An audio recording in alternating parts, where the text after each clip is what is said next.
Hvorfor ekteskapet mitt nesten tok slutt i Norge, sannheten som ingen forteller.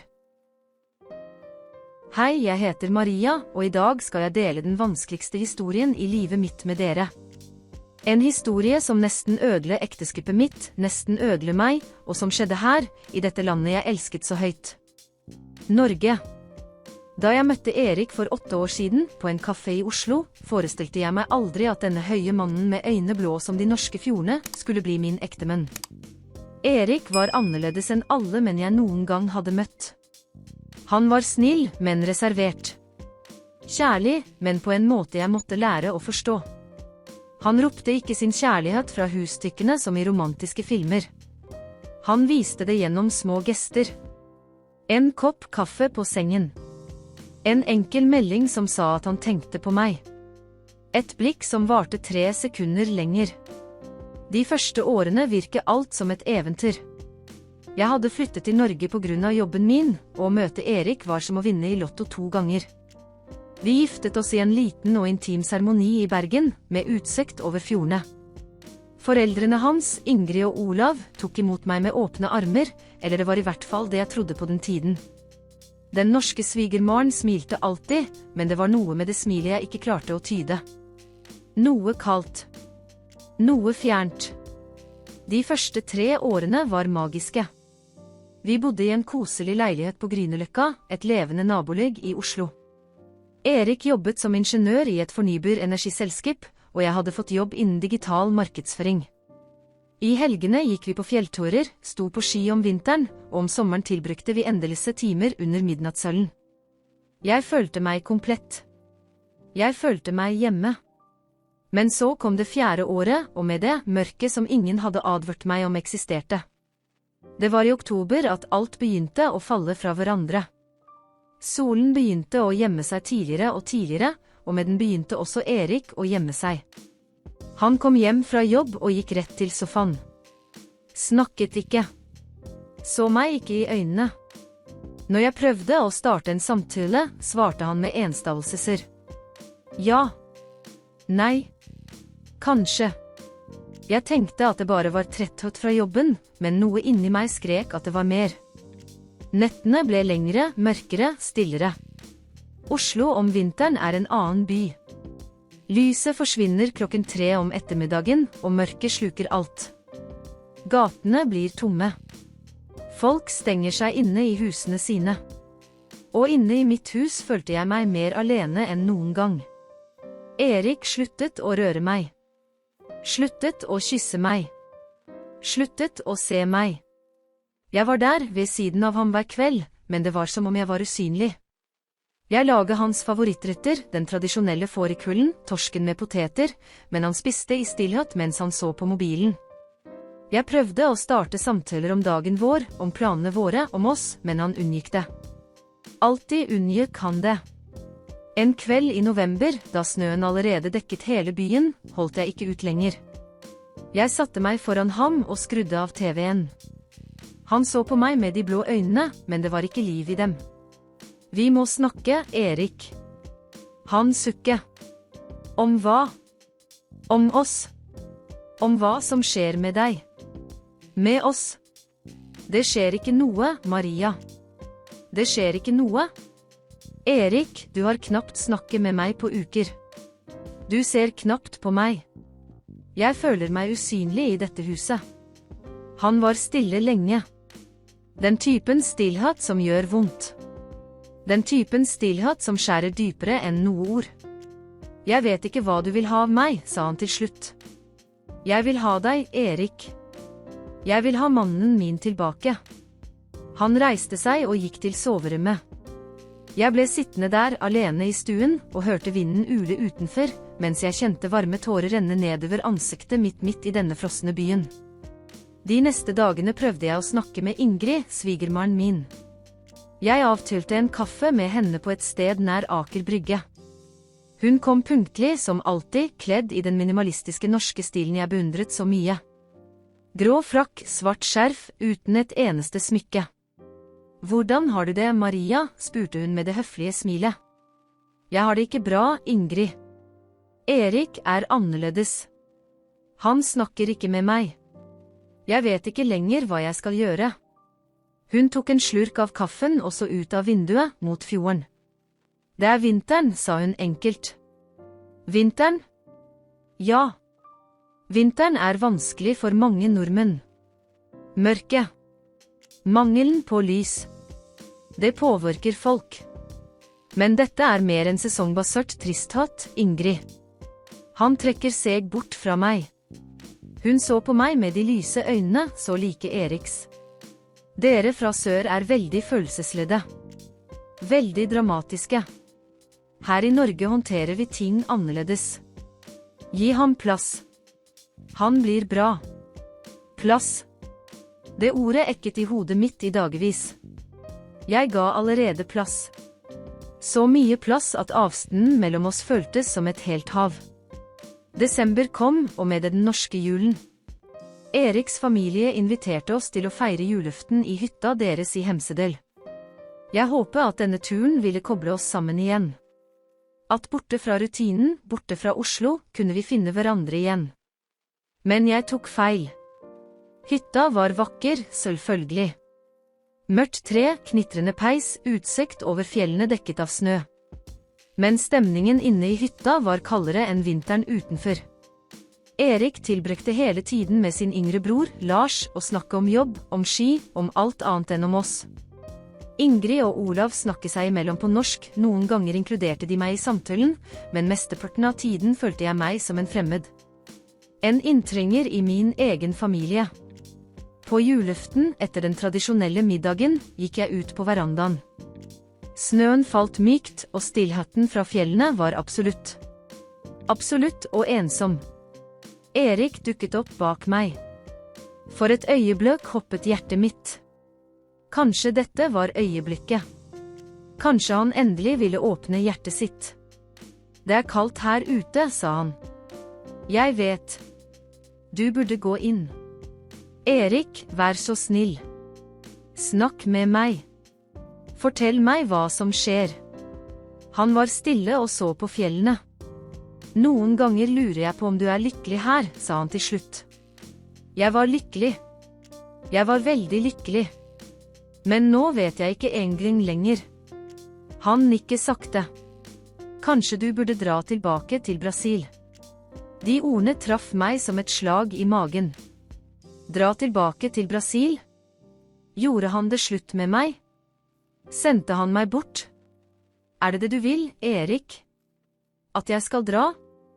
Jeg vet ikke hva jeg vil, Maria. Jeg vet bare at jeg ikke klarer å være det du trenger. Han gikk tilbake inn i hytta og lot meg stå der, alene, under snøen som nå falt tyngre, hver flekk som små iskilte knivstikk. Vi dro tilbake til Oslo 2 dager senere, og stillheten mellom oss var øredøvende. Jeg begynte å pakke. Ikke alt, men noe. Bøker, klær, små ting. Jeg forberedte meg på det uunngåelige. På slutten. Da fikk jeg en melding fra Solveig, en norsk kollega som hadde blitt min venn. Hun hadde lagt merke til at jeg var annerledes. Stillere. Tristere. Skal vi ta en kaffe, skrev hun. Jeg møtte Solveig på en kafé nær slottet. Hun var det motsatte av Ingrid. Varm, ekspressiv, pratsom. Hun ga meg en lang klem da hun så meg, og det var bare å føle den klemmen at jeg brøt sammen. Jeg gråt der, midt på kaféen, uten å bry meg om de diskrete blikkene fra nordmennene rundt oss. Solveig lot meg gråte. Lot meg snakke. Og da jeg endelig klarte å samle ordene, fortalte jeg alt. Eriks avstand. Vinteren. Ensomheten. Forslaget om at jeg skulle dra tilbake til Brasil. Hun lyttet til alt i stillhet mens hun holdt hånden min. Maria, sa hun endelig, jeg må fortelle deg noe om den norske kulturen som du kanskje ikke helt forstår. Og dette kan endre alt. Jeg så på henne, her i Norge har vi noe som heter vinterdepresjon. Det er reelt. Det er alvorlig. Og det påvirker mange flere mennesker enn du tror. Men det er noe dypere. Noe om hvordan vi nordmenn håndterer følelser. Vi er oppvokst til ikke å vise svakhet. Til ikke å be om hjelp. Til å løse alt alene. Dette gjelder spesielt for menn. Men Erik skyver meg bort. Fordi han sannsynligvis skyver seg selv bort. Han kjemper, Maria. Og han vet ikke hvordan han skal la deg inn i den kampen, fordi han hele livet har blitt lært at å kjempe er noe man gjør alene. Men jeg er kona hans. Jeg burde være ved siden av ham. Og det er du. Men han må først innse at han trenger hjelp. Og det for en norsk mann er en av de vanskeligste tingene å gjøre. Så hva gjør jeg? Du gir ikke opp. Du kjemper for ham selv når han skyver deg bort. Men du må også sette grenser. Du må gjøre det klart at du ikke vil være i et ekteskap hvor du er usynlig. Han må velge å kjempe også. Nå vil jeg ta en pause og spørre dere som ser på, hvor ser du meg fra nå? Skriv i kommentarfeltet. Går du gjennom noe lignende? Er du i et forhold hvor du føler at du kjemper alene? Eller kjenner du noen som går gjennom dette? Del med meg. Jeg leser alle kommentarene og vil gjerne høre historien din også. Den kvelden kom jeg hjem bestemt. Bestemt på å ha den vanskeligste samtalen i livet mitt. Erik satt i sofaen som alltid og stirret på ingenting. Jeg satte meg ved siden av ham og tok et dypt åndedrett. Erik, begynte jeg elsker deg. Jeg elsker deg mer enn jeg noen gang trodde det var mulig å elske noen. Men jeg kan ikke fortsette slik. Jeg kan ikke fortsette å være usynlig. Jeg kan ikke fortsette i et ekteskap hvor jeg er den eneste som kjemper. Han så ikke på meg. Jeg skal gi deg et ultimatum, og jeg hater ultimatum, men jeg ser ingen annen utvei. Du må søke hjelp. Du må snakke med noen. En terapeut, en lege, noen. Og du må la meg inn. La meg hjelpe deg. Fordi hvis du ikke gjør det, drar jeg. Og ikke fordi jeg ikke elsker deg, men fordi jeg ikke kan miste meg selv ved å prøve å redde noen som ikke vil bli reddet. Stillheten som fulgte var pinefull. Den varte i minutter som føltes som timer. Og så, for første gang på måneder, snudde Erik seg og så meg i øynene. Og jeg så tårer. Tårer som rant nedover ansiktet til denne mannen som hele livet hadde blitt lært å ikke gråte. Jeg er redd, Maria, hvisket han. Jeg er så redd. Jeg holdt ansiktet hans mellom hendene mine. Hva er du redd for? For å ikke være nok. For å ikke klare å gjøre deg lykkelig. For at du skal innse at du gjorde en feil ved å gifte deg med meg. Mørket her, vinteren, minner meg om alt jeg ikke er. Alt jeg ikke klarer å være. Og jeg tenkte at hvis jeg trakk meg tilbake, ville det være lettere for deg. Lettere for oss begge. Erik, se på meg. Du er nok. Du har alltid vært nok. Men du må la meg være her. Du må la meg elske deg selv i de mørke delene. Spesielt i de mørke delene. Den kvelden gråt Erik i armene mine. Gråt som jeg aldri hadde sett en mann gråte. Og det var befriende. For ham og for meg. De neste dagene bestilte Erik time hos en terapeut. Vi oppdaget at han hadde alvorlig depresjon, forverret av mangel på sollys og det kulturelle presset om å være sterk, om å ikke vise svakhet. Terapeuten anbefalte en kombinasjon av lysterapi, medisiner og regelmessige terapitimer. Men den ekte helbredelsen kom fra det som skjedde etterpå. Erik begynte å åpne seg. Ikke med en gang. Ikke dramatisk. Men gradvis. Han fortalte meg om frykten sin. Om presset han følte på jobben. Om familiens forventning om at han alltid skulle være den perfekte sønnen, den perfekte ektemannen. Om hvordan han følte seg utilstrekkelig, spesielt ved å ha en utenlandsk kone som så ut til å tilpasse seg Norge bedre enn mange nordmenn. Jeg åpnet meg også. Jeg fortalte om hvordan jeg følte meg ensom. Om hvordan den kulturelle kulden noen ganger fikk meg til å stille spørsmål ved om jeg hørte til her. Om hvordan jeg trengte mer fysisk kjærlighet, flere bekreftende ord, mer emosjonell forbindelse enn det han var vant til å gi. Det var vanskelig. Det var måneder med vanskelige samtaler. Med nytt forsøk. Med små seire og små tilbakeslag. Men vi kjempet sammen nå. Og det gjorde all forskjell. I februar inviterte Ingrid oss til middag. Bare vi tre, hun, Olav og oss. Under middagen gjorde hun noe som overrasket meg fullstendig. Hun så på meg og sa, på sin perfekte, men nølende engelske: «Maria, jeg må be deg om unnskyldning.» Jeg så på henne overrasket. Da du kom til meg i november, tok jeg deg ikke på alvor. Jeg sa det bare var vinteren. Men det var det ikke. Og jeg visste det. Erik er som faren sin. Olav har også kjempet mot depresjon i årevis. Men vi snakker ikke om det. Det var en familiehemmelighet. Noe vi skammet oss over. Og da du kom til meg, burde jeg ha hjulpet deg. Burde ha fortalt deg. Burde ha oppmuntret Erik til å søke hjelp. Men jeg gjorde det ikke. Og derfor ber jeg om unnskyldning. Olav, som sjelden snakker, la hånden sin over Ingrids.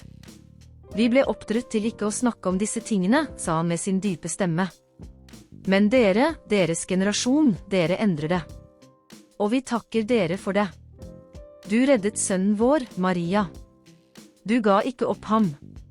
Jeg kjente tårer i øynene mine. Ikke av tristhet, men av takknemlighet. Av tilhørighet. Erik holdt hånden min under bordet og klemte. 3 klem. Vårt hemmelige språk som betydde jeg elsker deg. I dag, 2 år etter den forferdelige kvelden på verandaen i hytta i Hemsedal, er ekteskapet vårt annerledes. Det er ikke perfekt.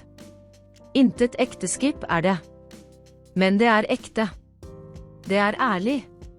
Det er bygget på kommunikasjon, på sårbarhet, på viljen til å kjempe for hverandre selv når det er vanskelig. Erik fortsetter i terapi. Bruker lyslumpen sin i de mørke månedene. Og han har lært å fortelle meg når han kjemper, før mørket sluker ham helt. Jeg har lært å gi plass når nødvendig, men også å insistere på kontakt. Og ikke la stillheten sette seg mellom oss. Vi bor fortsatt i Norge. Oslo blir fortsatt mørkt om vinteren. Snøen faller fortsatt. Kulden skjærer fortsatt. Men nå, når jeg kommer hjem, klemmer Erik meg ved døren. Spør om dagen min ser meg i øynene. Og jeg vet at han er der. Virkelig der. Sannheten som ingen forteller om ekteskap, spesielt interkulturelle ekteskap, er at de krever mer enn kjærlighet. De krever forståelse. Tålmodighet. Viljen til å lære om hverandres kultur, om hverandres traumer, om hverandres frykt. Og de krever mot. Motet til å ha vanskelige samtaler. Motet til å gi ultimatum når nødvendig. Motet til å ikke gi opp, men også å vite når man må sette grenser. Ekteskapet mitt nesten tok slutt i Norge ikke fordi kjærligheten ikke var nok, men fordi kjærlighet alene aldri er nok. Vi trenger kommunikasjon. Sårbarhet. Profesjonell hjelp når nødvendig. Og viljen til å kjempe sammen mot mørket, enten det er utvendig eller innvendig. Hvis du har kommet hit, takk for at du hørte på historien min. Takk for at du lot meg være sårbar med dere. Og hvis du går gjennom noe lignende, vet at du ikke er alene. At å søke hjelp ikke er svakhet. At å ha vanskelige samtaler kan redde forholdet ditt. Og at noen ganger er den største kjærlighetshandlingen å nekte å gi opp, selv når alt virker tapt. Nå har jeg en siste forespørsel til deg. Hvis denne historien berørte hjertet ditt på noen måte, hvis du gjenkjente deg selv i den, hvis du kjenner noen som trenger å høre dette, vil jeg at du gjør 3 ting akkurat nå. For det første, trykk på den røde abonner-knappen her under. For det andre, aktiver bjellen for ikke å gå glipp av noen nye videoer, hvor jeg deler flere virkelige historier om livet i Norge, forhold og alt som ingen forteller deg. Og for det tredje, del denne videoen med noen du tror trenger å høre dette budskapet. Det kan være den vennen som går gjennom vansker i forholdet, det kan være det familiemedlemmet som bor i utlandet og føler seg ensomt, det kan være hvem som helst. Fordi historier som denne må fortelles. De må høres.